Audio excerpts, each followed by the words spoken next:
থেকে করেননি, উপর থেকে নির্ধারিত করা হয়েছে তাই করেছেন।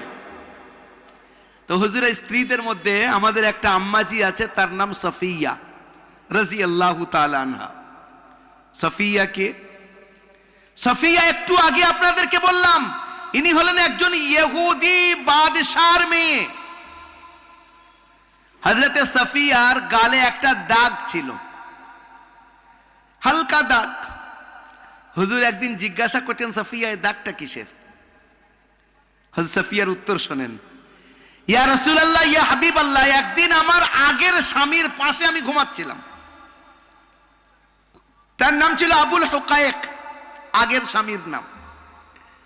তো ঘুমিয়ে ঘুমিয়ে স্বপ্ন দেখছি 14 তারিখের পূর্ণিমার চাঁদ আকাশ থেকে নেমে আসছে, আস্তে আস্তে নেমে আসছে, নেমে আমার কোলে এসে পড়েছে, আর আমি সেই চাঁদটাকে নিয়ে আদর করছি।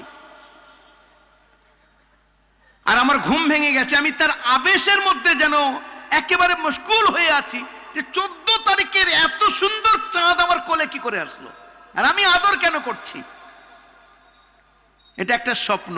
একটা কথা আপনাদেরকে বলি, আপনাদের মধ্যে অনেকেই স্বপ্ন দেখেন, দেখেন না? অধিকাংশই স্বপ্ন দেখেন। আমাদের যুবক ভাইরা তো অনেক সময় বলে, হুজুর তাবিজ দাও। বলে কেন? বলে আজকের স্বপ্ন দেখেছি কায়দা করে কেলাচ্ছে আমার কেউ। হ্যাঁ, তো আপনাদের আশপাশে বড় বড় ডক্টর আছে, তাদের কাছে যান, গিয়ে বলেন, স্যার আমাকে একটা এমন ঔষধ দেন যেন আমি আর স্বপ্ন খারাপ না দেখি। আচ্ছা, ডক্টর বাবুর কাছে কোনো, যেখানে ডক্টররা হেরে যাবে, যেখানে মেডিকেল সায়েন্স হার মানবে, সেখান থেকে ইসলামের আসল শিক্ষা শুরু হবে। যে পৃথিবী যেখানে হার মানছে, সেখানে মুহাম্মদুর রাসূলুল্লাহর জ্ঞান, সেখান থেকে তার ইলম, তার তালিম শুরু হচ্ছে। আপনি ডক্টরের কাছে পাবেন না, মুহাম্মদুর রাসূলুল্লাহর কাছে যান, তার উত্তর পেয়ে যাবেন। বিখ্যাত হাদিস। স্বপ্নের কথা এসে গেছে, একটা কথা আপনাদের বলে যাই, স্বপ্ন 3 ধরনের হয়। একটা স্বপ্ন হয় শয়তানি স্বপ্ন, আর একটা স্বপ্ন হয় রহমানি স্বপ্ন, আর একটা স্বপ্ন হয় ফিতরি স্বপ্ন। ফিতরি স্বপ্ন কেমন? ধবধবির বাজারে আপনার দোকান আছে, ভাই আপনাদের সামনে বাজারে দোকান আছে, কিসের? মনে করেন আলুর দোকান। রাত্রে স্বপ্ন দেখছেন 5 বস্তা আলুর অর্ডার এসছে। স্বাভাবিক, সারা দিন যা কাজ করেন রাত্রে তাই দেখবেন। ওই জন্য আমাদেরকে বলা হয় আল্লাহ আল্লাহ আল্লাহ আল্লাহ আল্লাহ করো, মরণের সময় মুখ থেকে আল্লাহ আল্লাহ আল্লাহ আল্লাহ বার হবে। আর যদি আলু আলু আলু 1 কিলো কত, 50 টাকা না 40 টাকা, আলু 40 টাকা, 30 টাকা 30 টাকা, তো মরণের সময় মুখ থেকে ওই 30 টাকাই বার হবে। আল্লাহর নামটাকে মুখ থেকে যত বেশি জপা যাবে, ইন্তেকালের সময় তাই হবে। এটা ফিতরি স্বপ্ন, এটা কোনো ব্যাপার না, এর কোনো ব্যাখ্যার প্রয়োজন নেই। দ্বিতীয় স্বপ্ন যেটা হয়, সব স্বপ্ন সবার কাছে বলতে নেই।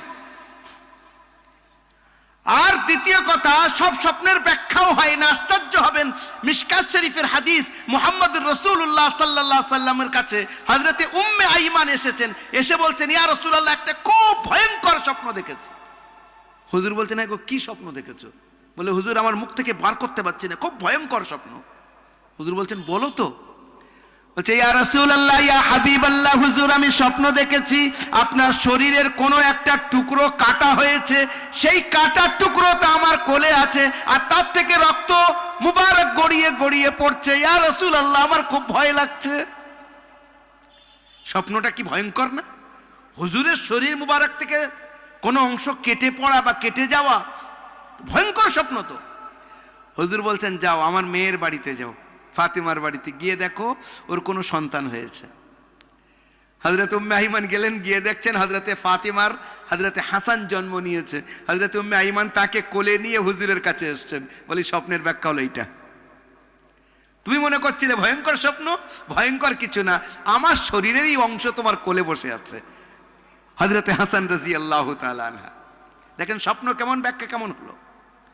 এটা আলাদা দিক, আমরা বুঝতে পারবো না, এটা আলাদা যুগ, আলাদা জগৎ। এই জগতের মধ্যে যারা জানে, যারা যায় তারা জানে, এটা আলাদা জিনিস। হযরত ইমাম আবু হানিফা রাহমাতুল্লাহ আলাইহির নাম আপনারা শুনেছেন, শোনেননি? ইমাম আবু হানিফা রাহমাতুল্লাহ আলাইহির কাছে একজন ব্যক্তি এসে একটা সাধারণ মানুষ এসে বলছে, হুজুর আমি স্বপ্ন দেখেছি একটা ডিম খাচ্ছি, ডিমের কুসুমটা বাদ দিয়ে সাদাটা খাচ্ছি। ইমাম আবু হানিফা বলছেন, পালাবি না পুলিশে ধরিয়ে দেবো? কোনো মানে হয়? স্বপ্ন এক দেখছে, পুলিশের সঙ্গে সম্পর্ক কি? সে বেচারা ভয়েতে চলে গেছে। ইমাম সাহেব বড় ব্যক্তিত্ব।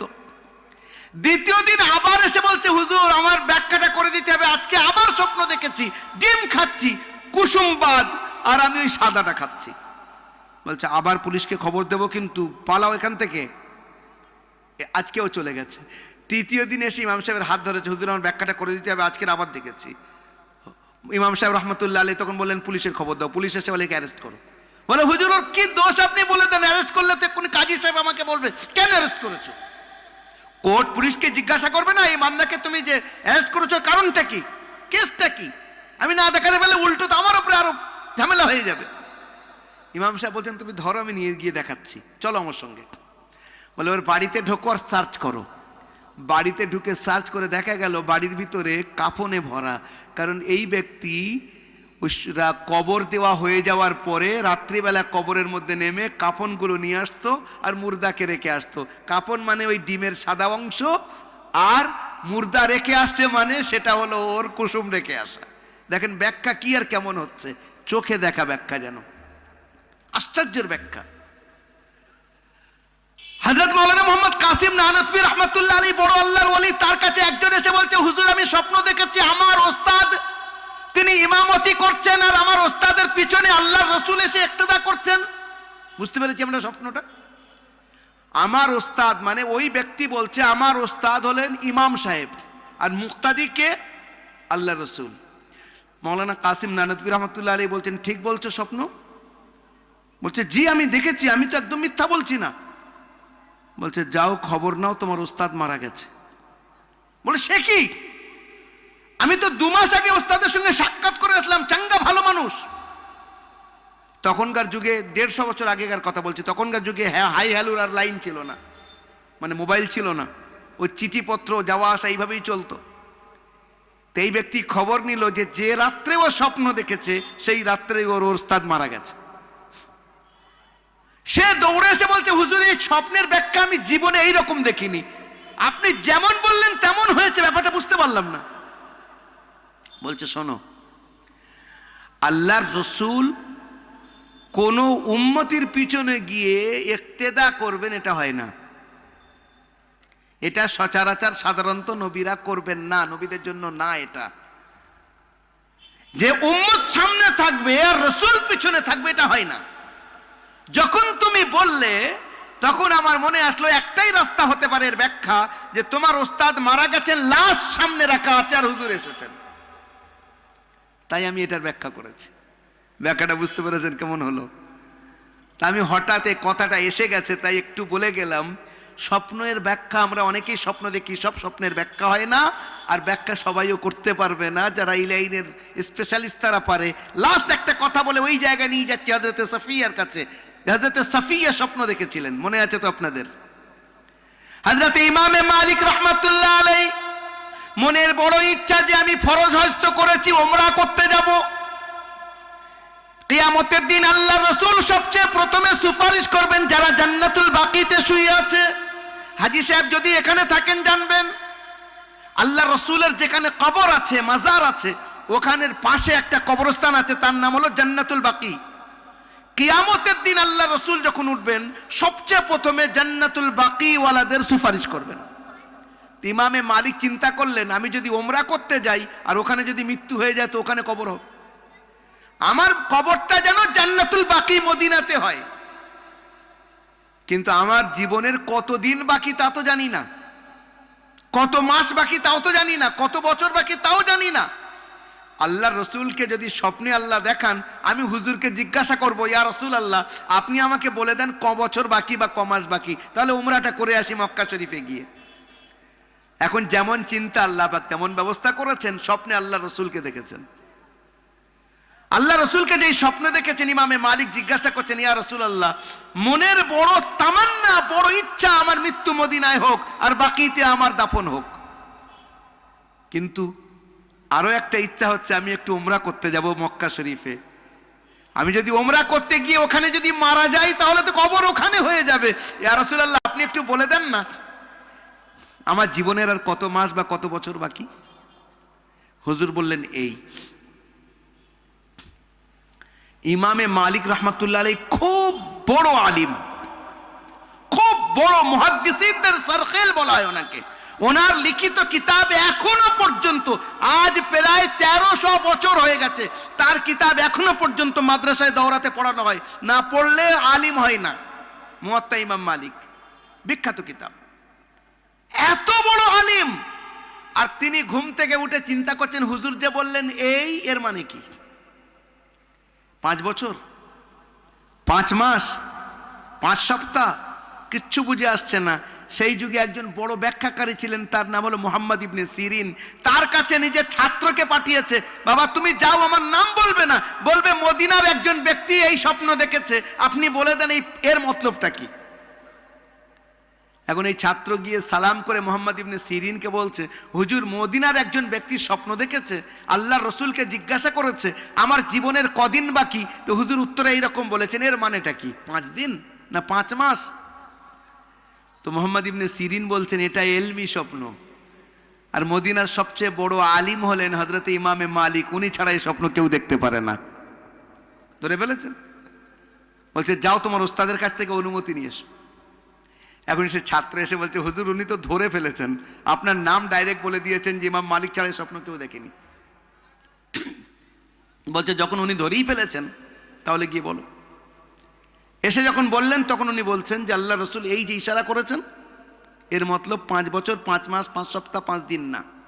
তার মানে বলে আল্লাহ রসুল একটা আয়াতের দিকে ইঙ্গিত করেছেন, সূরা লুকমানের লাস্ট আয়াত, শেষ আয়াত, ইন্নাল্লাহা ইনদাহু ইলমুস সাআ ওয়া ইউনাজ্জিলুল গায়থ ওয়া ইয়ালামু মা ফিল আরহাম ওয়া মা তাদরি নাফসুম মাযা তাকসিবু গাদা ওয়া মা তাদরি নাফসুম বিআইয়ি আরদিন তামুত ইন্নাল্লাহা আলিমুন খাবীর।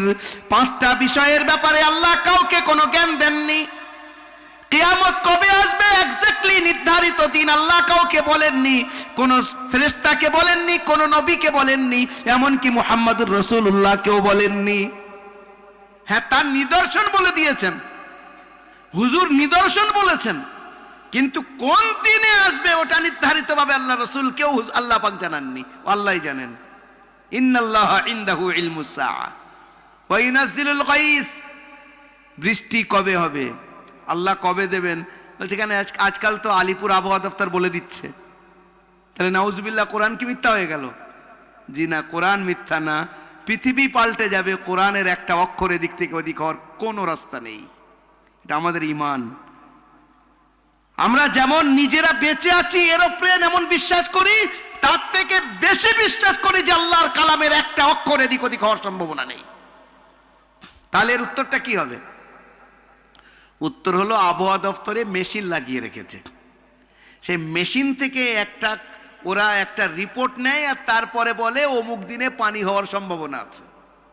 আপনারা শুনেছেন এর আগে কয়েকবার হয়েছে, খুব জোর ঝড় আসবে পরশুদিন, সব রেডি হও। আমরা সব রেডি হয়ে বসে আছি, আল্লাহ বাঁচাও, আল্লাহ হেফাজত করো। কোনো ঝড়ের খবর নেই। ভাই কি হলো? বলছি অন্যদিকে হয়ে গেছে। কিরকম? তার মানে ওরা যে মেশিন দিয়ে যেটা রিসার্চ করে বলছে সেটাও এদিক ওদিক হয়। ওরা বলে সম্ভাবনা আছে, তাও দেখার পরে। এক্স্যাক্টলি কবে, আজ থেকে 20 বছর পরে আজকেকার দিনে বৃষ্টি হবে কি হবে না কে জানে। সঠিক খবর আল্লাহ ছাড়া কেউ দিতে পারবেন না। 3 নম্বর কি, মায়ের পেটে কি আছে, কে আছে না কি আছে। আরবিতে 2টো শব্দ হয়, যারা আরবি গ্রামার পড়েছে বাচ্চারা মাদ্রাসার লাইনে তারা জানে। একটা হলে কে আর একটা হলো কি, একটা হলো মান আর একটা হলো মা। আল্লাহ বলছেন মা ফিল আরহাম, মা মানে কি। এ সংগ্রামপুরের ঘটনা। ডক্টর বাবু পুরো চেক করেছেন, পেটে বাচ্চা আছে, মায়ের জন্ম নেবে, হসপিটালে ভর্তি করে নিয়েছে, অ্যাডমিট হয়ে গেছে, তারপরে দেখা যাচ্ছে বাচ্চাই নেই, শুধু রক্ত। অথচ এই পর্যন্ত পুরো রিপোর্ট করে আসছে, পুরো সোনোগ্রাফির দ্বারা সব ধরা পড়েছে, না বাচ্চা আছে, ঠিক আছে। বলেন কি আছে সেটা আল্লাহ ছাড়া কেউ জানেন না। বেটা ছেলে কি মেয়ে ছেলে কি রক্ত কি অন্য কিছু আল্লাহ ছাড়া কেউ জানেন না। আর যারা ওই মেশিন দিয়ে দেখে দেখে বলছে তাও ভুল বলে অনেক সময়। নাম্বার 3। নাম্বার 4, আপনি কালকে কি কামাবেন, কি কামাই করবেন, কত পয়সা কামাবেন। দোকান আছে আপনার, কাপড়ের দোকান, সকালে বিসমিল্লাহ গিয়ে বসলেন, দুপুর পর্যন্ত একটা মোজা বিক্রি হয়েছে। বলছে আজকে আমার রোজ হবে কিনা সন্দেহ, মোজা বিক্রি, বসে বসে চা খাচ্ছে, বলে আজকের দিনটা কেমন যাবে তাও বুঝে আসছে না। ও আল্লাহ, বিকেল হয়ে গেছে, সন্ধ্যা হয়ে গেছে, মাথায় হাত, আজকের কি হবে আল্লাহ। দোকান বন্ধ করছে, আজকের মুডটাই অফ হয়ে রয়েছে। ফোন আসছে তো ফোনও তুলছে না, বলে আজকের আমার রোজ হয়নি। দোকান বন্ধ করতে যাবে, একজন এসে বলছে ও ভাই একটু দাঁড়াও না। কি হয়েছে রে ভাই? এমনি তো মাথা গরম।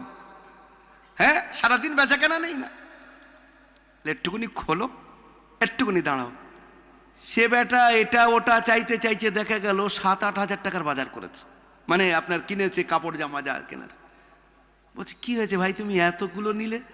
বলে ধরা বাঁধা বিয়ে আছে আমার বোনের, তাই হঠাৎ এই আসতে হলো। তখন ও যদি সমঝদার হয়, ও মনে মনে আল্লাহকে বলবে মালিক তোমার লীলা বোঝার ক্ষমতা আমার নেই। আমি মনে করেছিলাম আজকের আমার কপালে মোজা ছাড়া আর কিছু নেই, কিন্তু যখন দোকান বন্ধ করতে যাচ্ছি আল্লাহ পাঠালেন একজন বান্দাকে, সে 8 হাজার টাকার কাপড় কিনছে, তার থেকে কিছু তো লাভ আমার থাকবেই থাকবে। দেখেন, তো আপনি চেষ্টা করতে পারেন, আপনি সকালে বার হতে পারেন, কিন্তু সন্ধ্যাবেলা at last as a result, as a outcome আপনি কি নিয়ে আসবেন, কত পয়সা কামাবেন, এই মাসে হোক, সপ্তাহে হোক, দিনে হোক, আপনি এক্স্যাক্টলি আপনার মাথায় আসবে না। ওটা আল্লাহ যেটা লিখে রেখেছেন। যেদিন আমি আপনি মায়ের কবরে এসেছি, যখন আমার আপনার 4 মাস শরীর তৈরি হয়েছে, আত্মা পড়েনি, তার আগে একজন ফেরেশতা এসে কয়েকটা বিষয় আল্লাহকে জিজ্ঞাসা করেন। বুখারী শরীফের হাদিস এটা। এ আল্লাহ, এ কতদিন বাঁচবে? নির্ধারিত। 1, এ আল্লাহ এ কি খাবে, রুজি কি, আর্নিং কি করবে, নির্ধারিত হয়ে যাচ্ছে। এ আল্লাহ, এ ভাগ্যবান না ভাগ্য খারাপ, কি কাজ করবে, তাও নির্ধারিত হয়ে যাচ্ছে। কোথায় মরবে, সে জায়গার মাটি ওখানে রেখে দেওয়া হয়। তা আমি আপনি কোথাও কি চিন্তা করি, কোথায় মৃত্যু রাখা রয়েছে আমি আপনি জানি না। তো এই আয়াতের মধ্যে 4 নম্বরে এটা, আর 5 নম্বরে কোথায় কবে মরবে, কোন জায়গায় মরবে আল্লাহ ছাড়া কেউ জানেন না। ইমামে মালিক রাহমাতুল্লাহ আলাইহি আল্লাহ সুবহানাহু ওয়া তাআলার মাহবুব হযরতে মুহাম্মদুর রাসূলুল্লাহ সাল্লাল্লাহু আলাইহি ওয়াসাল্লাম এই ইঙ্গিত করে দেখাচ্ছেন যে এই 5টা বিষয় আমি কিছু বলতে পারবো না। তুমি আমাকে জিজ্ঞাসা করছো যে আমার জীবনের ক মাস বা ক বছর বাকি। যে কথাটা বলছিলাম, হযরতে সাফিয়া রাদিয়াল্লাহু তাআলা আনহা, হযরতে সাফিয়া রাদিয়াল্লাহু তাআলা আনহা স্বপ্ন দেখলেন যে আকাশের 14 তারিখের একেবারে সুন্দর চাঁদ আস্তে আস্তে আমার কোলে এসেছে, আর আমি তাকে নিয়ে আদর করছি। এবার আমার পাশে আমার স্বামী ঘুমাচ্ছিল, আমি তো উঠে বসে গেছি, আমার ঘুম ভেঙে গেছে। আমার স্বামী উঠে বলছে লিমাজা আনতি তাস্তাইকিজিন হা হুনা, তুমি ঘুমাচ্ছ না কেন, বসে আছো কেন? আমি বললাম জানো একটা স্বপ্ন দেখেছি। কি স্বপ্ন? বলছে আমি দেখছি 14 তারিখের চাঁদ আস্তে আস্তে নেমে এসেছে আমার কোলে, আর আমি তাকে নিয়ে আদর করছি। ইয়া রাসূলুল্লাহ, স্বামীর হাতে ছিল একটা আংটি, এক জোর চড় মেরেছে, আমার গাল কেটে গেছে, রক্ত বার হচ্ছে। আমি বললাম হ্যাঁ গো, ভুলটা কি ছিল আমার? আমাকে তুমি জিজ্ঞাসা করেছো ঘুমাচ্ছ না কেন, আমি বললাম আমি একটা স্বপ্ন দেখেছি, স্বপ্নটা তোমাকে বললাম আর তুমি আমাকে চড় মারলে। তখন আমার স্বামী আমাকে বলছে যে আমার পাশে তুমি ঘুমিয়ে আছো, আর আমার পাশে ঘুমিয়ে তুমি মদিনার যিনি সর্দার, যিনি বাদশাহ মুহাম্মদ সাল্লাল্লাহু আলাইহি সাল্লাম, তার স্বপ্ন দেখছো। ইয়া রাসূলুল্লাহ, আমি বুঝতেই পারিনি আমার স্বামী বলছে কি। আমি দেখছি 14 তারিখের চাঁদ আমার কোলে আসছে, আর আমার স্বামী একজন আলিম, ইহুদি আলিম, সে ব্যাখ্যা দিচ্ছে যে আমার পাশে শুয়ে, আর তুমি মদিনার বাদশার স্বপ্ন দেখছো। ইয়া রাসূলুল্লাহ, আমি তখন বুঝতে পারিনি, আজ আপনার সঙ্গে আমার বিয়ে হওয়ার পরে আমি বুঝতে পারলাম যে আমি তখন বুঝিনি, কিন্তু আমার স্বামী তখন বুঝে গিয়েছিল যে আপনার সঙ্গে আমার বিয়ে হবে। জোরে বলেন সুবহানাল্লাহ। বলছিলাম মুহাম্মদ রাসূলুল্লাহর বিষয়ে আগে যত কিতাব এসেছে প্রত্যেকটা কিতাবের মধ্যে অথেন্টিক যত কিতাব আছে, তাওরাত, জবুর, বিশেষত ইনজিলের মধ্যে মুহাম্মদুর রাসূলুল্লাহর বৈশিষ্ট্য বর্ণনা করা হয়েছে। এই সাফিয়ার নিজের আব্বা, তার নাম হলো হুয়াই বিন আখতাব। আমি বললাম যে সাফিয়া রাদিয়াল্লাহু তাআলা আনহার যিনি আব্বা ছিলেন ইহুদি বাদশাহ, বড় সর্দার, নিজের ভাইকে সঙ্গে নিয়ে মদিনায় গিয়েছে। আর মদিনায় গিয়ে খোঁজ নিচ্ছেন যে ব্যক্তি নিজেকে নবী বলে দাবি করেছে ওই ব্যক্তিটা কেমন। কারণ কিতাবে পড়ে গেছে উনি এমন হবেন, উনি এমন হবেন। কেমন হবেন? হযরত সালমান ফারসি রাদিয়াল্লাহু তাআলা আনহু, যিনি 350 বছর বেঁচে ছিলেন একটা রিওয়ায়াত অনুযায়ী, আর কোন রিওয়ায়াত অনুযায়ী 250 বছর বেঁচে ছিলেন। উনি আগে পূজা করতেন আগুনের, তারপরে একদম খ্রিস্ট ধর্মে দীক্ষিত হলেন। পরস্পর 7 জন বড় বড় পাদ্রীর কাছে তিনি শিক্ষা নিলেন, দীক্ষা নিলেন। লাস্ট পাদ্রীর কাছে যখন বললেন যে আপনার পরে আমি কোথায় যাব, বলছে আমার পরে পৃথিবীতে খ্রিস্ট ধর্মের উপরে আর কোনো বিশেষ ব্যক্তি নেই যে সততার উপরে আছে, তবে শেষ নবীর আসার সময় হয়ে গেছে। বলছে নিদর্শন কি? নিদর্শন হলো 1, তিনি সাদকা খাবেন না। 2 নম্বর, তিনি হাদিয়া কবুল করবেন। আর 3 নম্বর হলো তার এই দুটো ঘাড়ের মধ্যখানে একটা মুহরে নবুয়ত থাকবে, তার উপরে লেখা থাকবে মুহাম্মদ রাসূল আল্লাহ। সালমানে ফারসি নিজের কাছে যা পয়সা কড়ি ছিল, ছাগল গরু ছিল, কিছু লোক যাচ্ছিল আরবে, তাদেরকে বলল আমাকে নিয়ে চলো, আমার গরু ছাগল তোমাদের দিয়ে দেব। তারা নিয়ে আসলো মক্কা শরীফে, আর ওনার গরু ছাগলও নিয়ে নিল, আর ওনাকে গোলাম হিসেবে বিক্রি করে দিল। তখনকার যুগে গোলাম বিক্রি চলতো, গোলাম বাঁদি বিক্রি চলতো।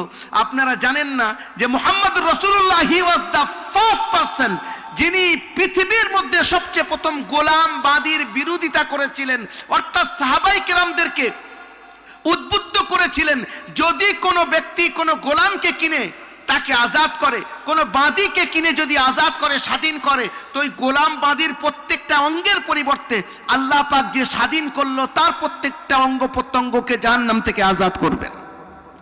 এটা মুহাম্মদুর রাসূলুল্লাহর বৈশিষ্ট্য। আর তারপরে সাহাবায়ে কেরামরা শত সহস্র গোলাম কিনে আজাদ করেছিলেন। আমরা জানি না আমাদের নিজেদের কমি, মুহাম্মদুর রাসূলুল্লাহর জীবনী আমরা ঠিকভাবে পড়েছি কজন, শুনেছি কজন, দেখেছি? দেখা তো সম্ভব না, অন্তত পড়ে দেখা, বোঝা যে আল্লাহ রাসূল কি পরিবর্তন এনেছেন। আমি বলছিলাম যে ধর্ম একই, মুহাম্মদুর রাসূলুল্লাহ এই ধর্মকে কমপ্লিট করেছেন। হযরতে সাফিয়া রাদিয়াল্লাহু তাআলা আনহার আব্বা, আর যে জায়গা ছিলাম হযরতে সালমান ফারসি রাদিয়াল্লাহু তাআলা আনহু, তিনি কি করলেন, ওখানে গিয়ে ওনাকে বিক্রি করে দেওয়া হলো। তো একটা ইহুদি কিনে নিয়ে গিয়েছে, আর ইহুদির বাড়ি ছিল মদিনায়, উনি মদিনায় কাজ করছেন। হঠাৎ একদিন আওয়াজ আসছে যে মুহাম্মদ সাল্লাল্লাহু আলাইহি ওয়াসাল্লাম মদিনায় হিজরত করছেন। একবার সবাই দরুদ শরীফ পড়েন, আল্লাহুম্মা। আর ওঠাউঠির দরকার নেই, আমি লাস্টের 2-3টা আমলের কথা বলবো। জি, সবাই একবার দরুদ শরীফ পড়েন, আল্লাহুম্মা সাল্লি আলা, সবাই পড়েন, ওয়া আলা আলি সাইয়্যিদিনা মাওলানা মুহাম্মদ। আমি শুরুতে ওয়াদা করেছি যে ইনশাআল্লাহ দরুদের উপরে আমি 1-2 কথা বলবো বলেছিলাম, মনে আছে আপনাদের? সেটাকেও পুরো করব। কিন্তু যে কথাটা চলছে, কেন দরুদ পড়বো হুজুরের উপরে?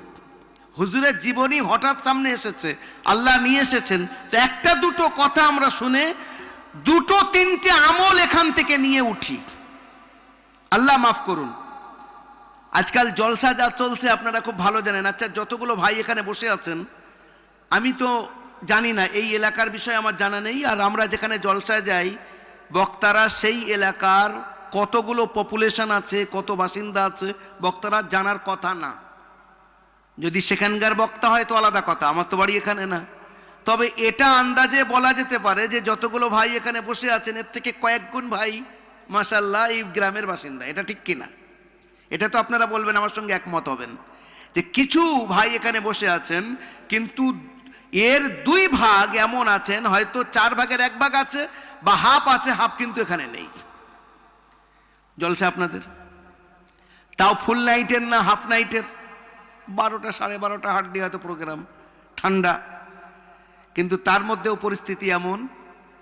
আর আজকাল জলসার মধ্যে তো এমন বাজার লেগে যাচ্ছে, আল্লাহ মাফ করুক, বাজার মানে এটা আমাদের উপরে কথা আসছে, আমরা নিজেরা বলছি, এই কথাটা ভালো করে মনে রাখবেন যে বাজারের মধ্যে এত ভিড় ভাট্টা, তার মধ্যে মহিলাদের আনাগোনা।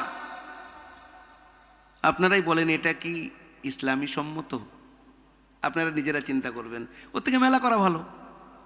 যে না আমরা মেলা করছি, এটা মেলা তৈরি করে দিয়েছি, মহিলারা আসুক, বেটা ছেলে আসুক, সব একসঙ্গে চলুক, এ তো না। মহিলাদের জন্য আলাদা ব্যবস্থা থাকবে, তারা বসবে, তারা দিনের কথা শুনবে, এটা তো দিনের ব্যাপার না, এটা তো অন্য কোনো বিষয় না। আপনারা কেউ রাগ করলে রাগ করবেন না, এটা আমাদের বোঝার বিষয়। শুধু এই জায়গা না, এটা তো তবু কম দেখছি, কিছু কিছু জায়গা দেখেছি বড় বড় জলসায়, আল্লাহ মাফ করুক, মেলা, পুরো মেলা হয়ে রয়েছে সব তার মধ্যে, আর জলসায় এই কজন লোক বসে আছে। হ্যাঁ ভাই, কি হচ্ছে? কেন জলসা দিয়েছেন আপনারা? কি প্রয়োজন? এটা আমাদেরকে ঠিক করতে হবে আস্তে আস্তে। যদি আমরা এইরকম ভাবে আস্তে আস্তে আরো ওই দিকে নেমে যাই, তাহলে পার্থক্য থাকবে না দিনই জলসার মধ্যে আর মেলার মধ্যে। এটা আমাদের ঠিক করতে হবে। আল্লাহ মাফ করুক, আল্লাহ আমাদের তৌফিক দিক।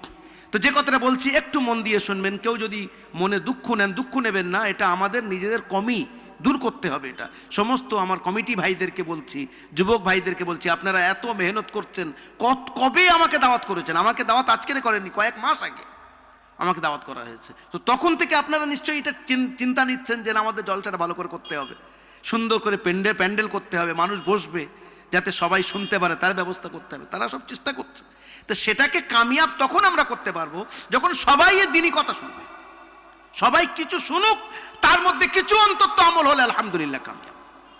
যাই হোক, আগামীতে আপনারা আরো খেয়াল রাখবেন যাতে আরো সুন্দর করে করা যায়, আর এই মেলার পরিবেশটা যাতে আরো কমানো যায় চেষ্টা করতে হবে আমাদেরকে। আমি একটু শর্টে কথা বলছি আপনাদের সামনে, যেটা বলতে চাচ্ছিলাম যে হযরতে সালমান ফারসি রাদিয়াল্লাহু তাআলা আনহু, উনি মদিনায় ওই বাগানে, যে বাগানে ওনার আকার বাগান ছিল, উনি কাজ করছেন। যারা হাজী সাহেব যদি এখানে থাকেন, সালমান ফারসি যে বাগানে কাজ করতেন, সে বাগান আপনারা যারা হজ করতে যান, ওমরা করতে যান, গিয়ে দেখতে পাবেন। সেই বাগান আছে, তবে সে যে গাছ তো এখন আর থাকার কথা না, বাগান এখনো আছে। তো উনি কাজ করছেন, আর একজন আওয়াজ দিয়েছে, কদ জা মুহাম্মদ, মুহাম্মদ সাল্লাল্লাহু আলাইহি ওয়াসাল্লাম এসে গেছেন। সালমান উপর থেকে তাড়াতাড়ি নেমে এসে বলছেন, কি খবর, কি খবর? তো ওনার যে আকা ছিল ইহুদি, খুব জোর চড় মেরে বলছে, যা কাজ কর, যা কাজ কর। তো তখন চলে গেছে। হযরতে সালমান মনে মনে ঠিক করলেন, যিনি শেষ নবী, যার ব্যাপারে আমি শুনেছি, আমি ওনার কাছে, আমার দিকে দেখেন, ওনার কথা বলুন, আমার দিকে দেখেন, যিনি শেষ নবী, যার ব্যাপারে আমি শুনেছি, ওনার কাছে আমি যাব এবং ওনার ব্যাপারে জানবো। তো হযরতে সালমান রাদিয়াল্লাহু তাআলা আনহু কিছু খেজুর নিয়ে সেটা সাদকার নাম করে আল্লাহ রাসূলের কাছে গেছেন। আপনারা মন দিচ্ছেন আমার দিকে? মন আছে তো নাকি? হ্যাঁ, একটু আওয়াজ দিলে আরো বুঝে আসবে। আমাদের ভারতের শ্রোতারা না, এরা একটু চুপ করে থাকতে বেশি ভালোবাসে, আর বিশেষ করে যেখানে আমাদের তাবলীগী শ্রোতা বেশি, মাশাআল্লাহ। আর বাংলাদেশের অভিজ্ঞতা বলছি আপনাদেরকে, আল্লাহ পাক আমাকে বাংলাদেশেও নিয়ে গেছেন বিভিন্ন প্রোগ্রামে, ওখানকার অভিজ্ঞতা বলছি। ওখানে বক্তাকে বলিয়ে নেয়, বাস্তব বলছি, আপনারা দেখেছেন, অনেকে ইউটিউবে দেখেছেন, এত চেঁচাবে যে বক্তাকে বলতে হবে, যেন বক্তা বাধ্য হয় তার ভিতর থেকে কিছু আওয়াজ আসে। তো কখনো কখনো একটু হ্যাঁ না করলে কম্বিনেশনটা ভালো হয়, যে না আমি যে কথাটা বলছি সেটা বুঝে আসছে। জি, তো যে কথাটা বলছিলাম, হযরতে সালমান খানিকটা খেজুর নিয়ে তিনি চলে গেছেন কার কাছে? হুজুরের কাছে। হুজুর সাহাবাদেরকে নিয়ে বসে আছেন, সামনে গিয়ে খেজুর রাখলেন। হুজুর বলছেন, কি? বলছে, ইয়া রাসূলুল্লাহ, ইয়া মুহাম্মদ, হাযিহি সাদাকাতুল্লাহ ওয়া লিআসহাবিক, এটা আপনার জন্য কিছু সাদকা নিয়ে এসেছি। হুজুর হাত টেনে নিয়েছেন, ইন্না লা নাকবালু সাদাকা, আমি সাদকা খাই না। উনি বুঝতে পারলেন প্রথম নিদর্শন পুরো। দ্বিতীয় দিন আবার খানিকটা খেজুর নিয়ে হুজুরের কাছে গেছেন। এ কি? বলে, হাযিহি হাদিয়াতুল্লাহ, এ আপনার জন্য হাদিয়া। হুজুর তখন সাহাবাদেরকে ডেকেছেন, এসো সবাই বসো, খাও, বিসমিল্লাহ বিসমিল্লাহ। হযরতে সালমান বললেন, দুটো জিনিস বুঝে এসে গেছে, একটা বাকি আছে। কি আপনাদের মনে আছে? সেটা হলো এই ঘাড়ের মধ্যিখানে ঠিক এই উপরের সাইডে একটা এইরকম জিনিস থাকা, যেটাকে মোহরে নবুয়ত বলা হয়। হযরতে সালমান হুজুরের চারিদিকে ঘুরছেন। হুজুর বুঝতে পেরেছেন হুজুরের গায়ে একটা চাদর ছিল, চাদরটাকে নামিয়ে দিয়েছেন। হযরতে সালমান যেই মোহরে নবুয়তকে দেখতে পেয়েছেন, জল জল জল জল করছে, আর কন্ট্রোল করতে পারেননি, গিয়ে ওখানে চুমু দিয়ে হাউ হাউ করে কাঁদছেন। হুজুর হাত ধরে সামনে নিয়ে এসছেন। কি হয়েছে সালমান? ইয়া রাসূলুল্লাহ, নিজের পুরো জীবনই শোনালেন। আমি আগে অগ্নি পূজারী ছিলাম, তারপরে খ্রিস্ট ধর্ম গ্রহণ করলাম, 7টা পাদ্রীর কাছে ছিলাম, শেষ পাদ্রী আমাকে বলেছেন শেষ নবী আসছেন, তুমি তার অপেক্ষায় থাকো। কোথায় আসবেন? এমন একটা জায়গা যেখানে কালো পাহাড় থাকবে, তিনি ওখান থেকে হিজরত করবেন। কোথায়? যেখানে খেজুর গাছে ভরা। ইয়া রাসূলুল্লাহ, আমি আল্লাহর কাছে চেয়েছি, আমি একটা ইহুদির গোলাম হয়ে কাজ করছি, শুধু আপনার খোঁজে এই পর্যন্ত এসেছি। হুজুর বললেন, তোমার মালিকের সঙ্গে কথা বলো, আমি তোমাকে কিনতে চাই। মালিককে বলা হলো, মালিক বলল এই লাগবে, আর 100 খেজুরের গাছ আমার বাগানে লাগিয়ে দিতে হবে, যতদিন না খেজুর গাছে ফল আসছে ততদিন পর্যন্ত আমি কিন্তু তোমাকে ওনার হাতে দেব না। হুজুর বললেন ঠিক আছে। হযরত ওমরকে সঙ্গে নিলেন, 99টা খেজুরের গাছ হযরত হুজুর লাগালেন, হযরত ওমর একটা গাছ লাগিয়েছেন। আপনারা জানেন খেজুর গাছ জীবনে 1 বছরে ফল হয়? খেজুর আসতে পারে 1 বছরে, কশ্চিনকালে হয় না, কিন্তু হুজুর লাগিয়েছেন ওই বছরে 99টা গাছে ফল এসছে। জোরে বলেন সুবহানাল্লাহ। একটা গাছ বাকি। হুজুর হযরত ওমরকে জিজ্ঞাসা করছেন, ওমর এই কি খবর? সব গাছে ফল আসলো, এই গাছে কেন নেই? ইয়া রাসূলুল্লাহ, ওটা আমি লাগিয়েছিলাম। হুজুর বললেন তোলো। গাছ তুললেন, আবার নিজে হাতে লাগালেন, ওই বছরে আবার ওই গাছের ফল আসলো। হযরতে সালমানে ফার্সিকে হুজুর আজাদ করিয়ে নিলেন, কিনে স্বাধীন করে দিলেন। বলছিলাম হুজুরের এক একটা বৈশিষ্ট্য, ইচ অ্যান্ড এভরি ফিচার, প্রত্যেকটা বিশেষত্ব মুহাম্মদুর রাসূলুল্লাহর আগেকার কিতাবের মধ্যে দেওয়া হয়েছে তিনি কেমন ছিলেন আর কেমন হবেন। তিনি আসতেন, তার বৈশিষ্ট্য কি কি আছে আর কি কি হবে। হযরতে সাফিয়া রাদিয়াল্লাহু তাআলা আনহা বলছেন যে আমার আব্বা আর আমার চাচা আপনার ব্যাপারে মদিনাতে এসে ঘুরে ঘুরে খবর নিয়েছেন, আপনার কাছে এসেছেন, দূরে থেকে দেখেছেন, আপনার রূপ সুরত দেখেছেন, আপনার কথাবার্তা দেখেছেন, সব কিছু দেখে 3 দিন থাকার পরে বাড়িতে গেছেন। আমি তখন ছোট, ঘরের দরজা ভিতর থেকে লাগিয়ে দিয়েছে। ও মুসলমান শোনেন, তখন আমার চাচাজি আমার আব্বাজিকে জিজ্ঞাসা করছেন, কি ভাইজান মাল্লাজি রাআইতা ফিল মাদিনা? তখন আমার আব্বাজি চাচাজিকে উত্তরে এই কথা বলছেন যে তুমি উত্তর দাও, তুমি কি দেখলে? তো তার উত্তরে আমার চাচাজি বললেন, আল্লাহ ইন্নাহু লাযাকান নবী আল্লাযী বুশিরা বিহি ফি কিতাবিনা, উনি সেই নবী যার ব্যাপারে আমাদের কিতাবে এক একটা বর্ণনা এসেছে। তখন আমার চাচাজি আমার আব্বাজিকে বলছে, তাহলে আমরা ওনার উপরে ঈমান নিয়ে আসি। উনি যখন সেই নবী যার ব্যাপারে আমাদের কিতাবে তাওরাতে এসেছে, ওল্ড টেস্টামেন্টে এসেছে, তো আমরা তার উপরে ঈমান নিয়ে আসি। তার উত্তরে আমার আব্বাজি বলছে, কাল্লা আদাওয়াতুহু মা হাইনা, কখনো তার উপরে ঈমান নিয়ে আসবো না, যতদিন আমরা বেঁচে আছি ওনার বিরুদ্ধাচরণ করব, আর আমাদের বাচ্চাদের ইসলামের বিরুদ্ধে দীক্ষার শিক্ষা দিয়ে যাব, যাতে বিশ্বের মধ্যে ইসলাম না টিকতে পারে। আজ আপনারা জানেন সেই যুগ থেকে আজও পর্যন্ত ইসলামের বিরুদ্ধাচরণ করা হচ্ছে। ইসলামকে ছোট দেখানোর, মুহাম্মদুর রাসূলুল্লাহ সাল্লাল্লাহু আলাইহি সাল্লামের অনিন্দ সুন্দর জীবনটাকে কালিমা লিপ্ত করে বিশ্বের সামনে তোলার চেষ্টা করা হচ্ছে। কিন্তু আমরা পরিষ্কার বলি, তা সত্ত্বেও মুসলমানদের সংখ্যা কমছে না, বেড়েই চলেছে।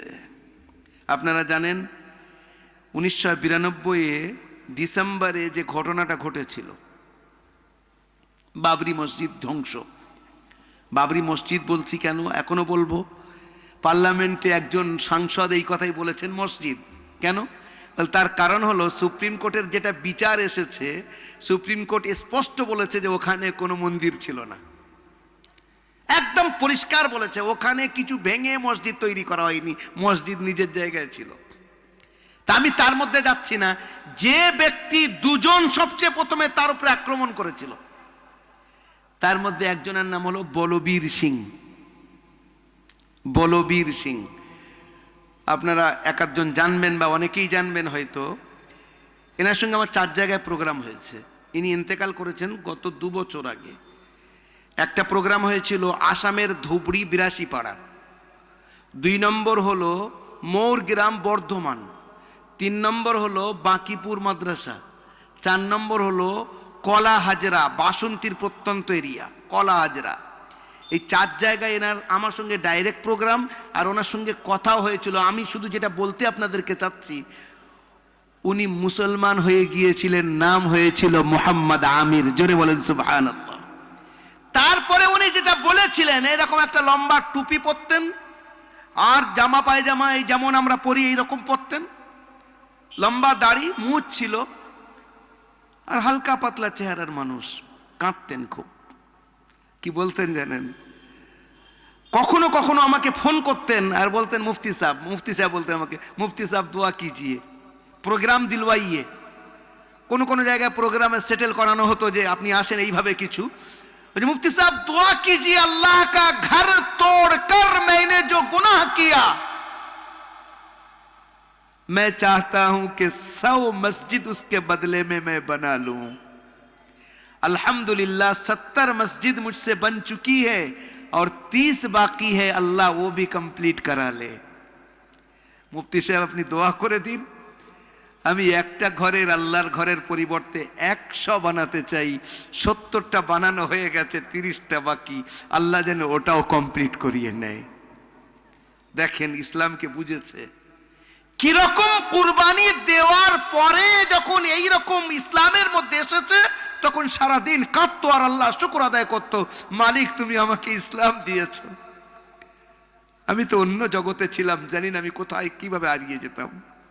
আমি তো তোমার ঘর ধ্বংস করতে গিয়েছিলাম, তুমি আমাকে হিদায়াত দিয়েছ। আজ আমি ধন্য যে আমি তোমাকে, তোমার মেহবুবকে চিনতে পেরেছি। আমরা আমাদের 4, 5, 6, 8, 10 পুস্ত আগে যত সব বাপ দাদারা সব মুসলমান, যার কারণে এর এই নিয়ামতের কদর আমাদের কাছে ততটা নেই। হ্যাঁ, ভালোবাসি, ঈমান অবশ্যই রাখি, কিন্তু ওই বাড়িতে থাকলে যতটা ঘর কি মুরগি ডাল বরাবর, ঠিক ওই রকম পরিস্থিতি আমাদের হয়ে গেছে যে ইসলাম আমাদের জীবনের মধ্যে কত পার্সেন্ট আছে, নিজেরা যদি নিজেদের সঙ্গে বোঝাপড়া করি বুঝতে পারবো। ওই জন্য যারা নব মুসলিম, আমি কয়েকদিন আগে এই আপনার বসিরহাট মালঞ্চ ওখানে গেছি, মঠবাড়ি বলে একটা জায়গা, ওখানে একটা ছেলে দুজন, একজন মাওলানা সাহেব হাফেজ সাহেব, আরেকজনকে নিয়ে এসছে হাফেজ সাহেব মতো, মুসাফা করে বলল যে হুজুর এর বাড়ি ঝাড়খণ্ডে। মাশাআল্লাহ। তারপরে আমাকে বলল যে হুজুর ও মুসলমান হয়েছে। তাই বলি বাবা তুমি এই পরিস্থিতিতে, বর্তমান পরিস্থিতি মুসলমান হয়েছ, এভিডেভিট করিয়ে নিয়েছো? বলছে আমার বয়স এই সবে 18 পূর্ণ হলো, আমি এভিডেভিট করিয়ে নেবো, আর পুরো কাজ চলছে। তা আমি বললাম তুমি কি জন্য মুসলমান হয়েছ, কেন হয়েছ? তার কারণ বলছে হুজুর আমি ছোট থেকে মুসলমান সমাজে ওঠা বসা করে আমি দেখেছি, এদের কাফন দাফন, মারা যাওয়ার পরে মুর্দার সঙ্গে যে সম্মান প্রদর্শন, আমরা আমাদের পরিস্থিতিটা দেখেছি আর আপনাদের দেখেছি। আর আমি যে বাড়িতে থাকতাম, যে বাড়িতে যাওয়া আসা করতাম, চাচিমা বলতাম, তিনিও আমাকে এত ভালোবাসতেন ছেলের মতো, যা মসজিদে যা, গিয়ে দেখ কি করছে ওরা।